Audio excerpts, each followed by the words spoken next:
Buenas a todos. Vamos a hacer una serie de videos para contar cómo los instrumentos nos ayudan en el control de mezcla en el laboratorio. Serán 4 partes. Inicialmente veremos los reómetros de disco oscilante. El más famoso es el R100 y luego tuvo una segunda generación que fue el ODR. Miremos. Los reómetros de disco oscilante nacieron hacia 1960 y algo, como 62, de forma comercial. Básicamente, se veían así. Esta foto en particular ya ha sido mejorado y tiene un computador porque en esa época solo existía un registrador que era plumillita y hacía la gráfica. Miremos cómo funciona.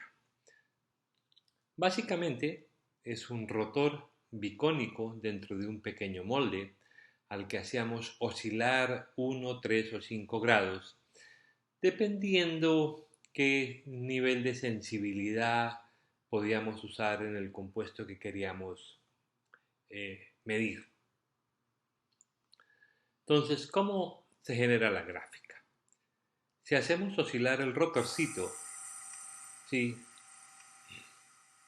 Tendríamos que en la medida que se va vulcanizando el caucho, a ese rotor cada vez le cuesta más trabajo moverse. Necesita hacer más fuerza para moverse. Lo que hacemos entonces es tomamos los valores positivos, nos olvidamos de todo lo demás y ahí acabamos de generar una curva reométrica. Las condiciones eran a una temperatura fija y oscilaba 100 ciclos por minuto. Tal vez de ahí deriva su nombre del R100.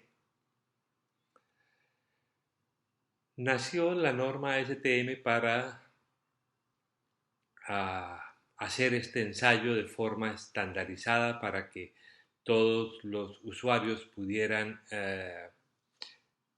correlacionar sus resultados. ¿Cuáles fueron estos puntos?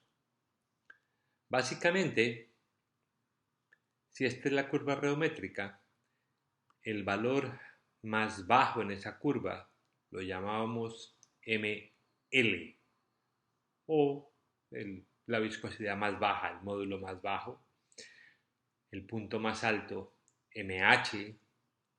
Entonces, entre estos dos puntos, si en ML, digamos, estoy en 0 vulcanizado y en MH estoy al 100% vulcanizado, a mitad de camino tendríamos tiempo de cura al 50%. Al 90% podríamos tener entonces tiempo de cura al 90%. Estos sean los valores, digamos, que ASTM estableció como estándar. También estableció otro valor que es queriendo identificar en qué momento empieza la vulcanización, definió como cuando suba una unidad sobre el valor mínimo o cuando suba 2 unidades sobre el valor mínimo, llamaríamos TS1 o TS2, ¿sí? Independientemente de cuál fuera la unidad. Pudiera ser decimnewton metro, libra pulgada, cualquiera que fuera la unidad de torque. Y ahí se definía como el momento en que inicia la vulcanización. Luego apareció el índice de cura, que estaba definido entonces por el tiempo para alcanzar el valor máximo menos el tiempo para alcanzar el inicio de la vulcanización. Entonces, el índice de cura sería entonces 100 dividido la resta del tiempo para llegar al valor máximo menos el tiempo para el inicio de cura o scorch 2. Estos son los valores que ASTM pide se reporten.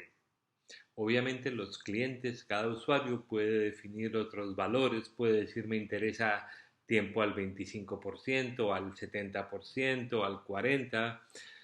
digamos, en la experiencia que tengo, cada cliente decide que es más significativo algún valor de cura o cosas de ese estilo, diferentes. Pero estos son los que a STM pide se les reporte. ¿Qué tipos de curva reométrica tenemos? Digamos, si esta es mi reometría y la reometría alcanza un valor plano o plateau, sí, digamos que la curva está en equilibrio y es típica de un SBR. Si por el contrario la curva sigue subiendo y subiendo y nunca conseguimos un valor máximo, es típica de un caucho CR. O si tiende a reversarse, ¿sí? Digamos que es típica de los cauchos naturales, tiende como a desvulcanizarse. ¿Sí? Esos, digamos, serían los tres tipos de tipología de curvas. Miremos entonces, si vamos a analizar la curva reométrica, podríamos dividirla en estas tres grandes áreas. En la primera, podríamos decir que puedo ver las características de proceso, en la segunda, características de curado, y en la tercera puedo ver o intuir propiedades físicas. Miremos el caso de TS2.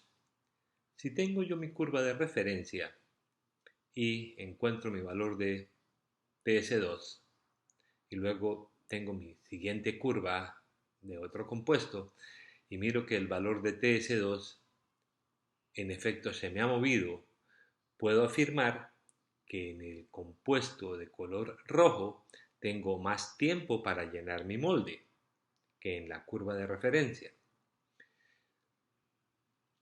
¿Qué pasa si el valor de ML cambia? Esto sí que es importante. Si yo tengo mi curva de referencia y luego hago una curva donde he puesto más plastificante, ¿sí? Voy a notar que el valor de ML de la viscosidad mínima en efecto cambió, se puso más bajo, lo cual es entendible porque ahora tengo más aceite. Muy seguramente los valores de MH o de módulo también vayan cambiado. Este valor de ML me permite entonces a mí identificar en términos generales que ese valor va a cambiar toda vez que los componentes de mi fórmula que van en grandes cantidades, polímero, carga o plastificante, cambien. Eso me va a cambiar, llamemos, la viscosidad mínima de mi compuesto. ¿Qué pasa si hacemos una variación en uno de los componentes que no va en grandes cantidades? Digamos, media partecita, cosas de ese estilo. Tendríamos que el valor de ML no cambia sustancialmente, aunque obviamente el valor de módulo sí, porque en un caso tengo menos capacidad activa para vulcanizar que en el otro caso. Miremos entonces cómo se vería si yo hago una variación en mi sistema de curado. Tengo mi compuesto de referencia y tendría, si tengo en alto TMTM, ¿sí? O TBBS, o si tengo bajo. Entonces, esto me permite a mí tratar de identificar las variaciones a qué causas corresponden en el mezclado. Y en propiedades físicas, obviamente si yo tengo dos compuestos, el compuesto amarillo, yo puedo suponer que ese compuesto tiene, el verde tiene mayor módulo y va a alengar menos que el compuesto amarillo, que muy seguramente me va a costar menos trabajo estirarlo y muy seguramente estire más. La idea entonces es que tengamos un proceso bajo control. Básicamente estamos diciendo que la geometría nos sirve para identificar si yo estoy haciendo el compuesto igualmente bien o igualmente mal, pero igual a la vez anterior. Pero no me da ningún valor específico que me diga su compuesto es correcto para esa aplicación. Básicamente es una manera de poder controlar mi mezcla, ya que cada mezcla, cada compuesto genera una curva única. Miremos el efecto de la temperatura.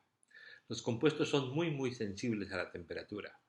Miremos cómo cambia TS2, T50 y T90 solo con 2 grados de variación.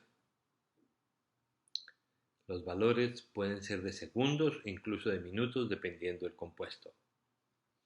Entonces notemos que una pequeña variación de 2 grados en la arrometría es bastante significativa en los tiempos.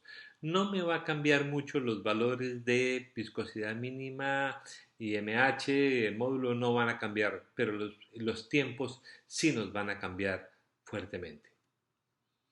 El efecto de la temperatura es dramático. Si hacemos una arrometría a 160 grados, tenemos 4 minutos T90, a 170 la mitad, 2, y a 180 de nuevo la mitad, 1 minuto conseguimos T90.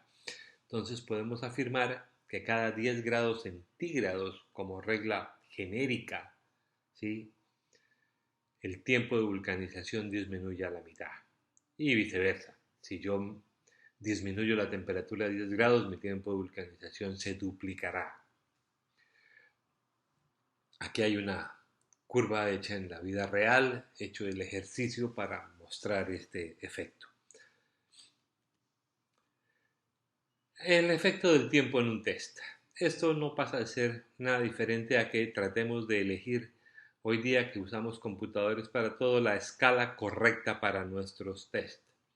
Si hacemos un test a 3 minutos, tendríamos esto y vemos que no he alcanzado un plató, razón por la cual decido hacer el ensayo a 6 minutos y tendría esta curva. Y ya alcancé un plató, pero ¿qué tal si lo hacemos a 12 minutos? ¿Sí? Entonces, obviamente, tengo que a 3 minutos me faltaba, 6 minutos sería suficiente y en 12 minutos realmente estoy perdiendo los 6 minutos adicionales, no cambió nada en mi valor. Entonces, tratar de elegir cuál es el tiempo correcto de mi ensayo en el cual yo ya obtengo mi valor de MH y tengo todos mis tiempos y todos mis valores correctos.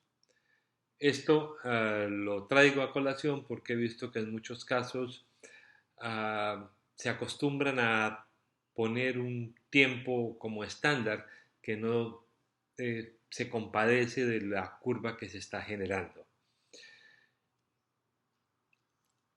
Antes de que se inventaran los reómetros, básicamente lo que hacían era reventaban probeticas que eran vulcanizadas a 1, 2, 3, 4, 5, 6 minutos, y cuando ya la probetica siempre estaba reventando en el mismo valor, decían ya alcanzó la vulcanización. Entonces tenemos una correlación directa entre la tensión y la vulcanización. Y con esto terminamos la parte 1 de este video. Mil gracias.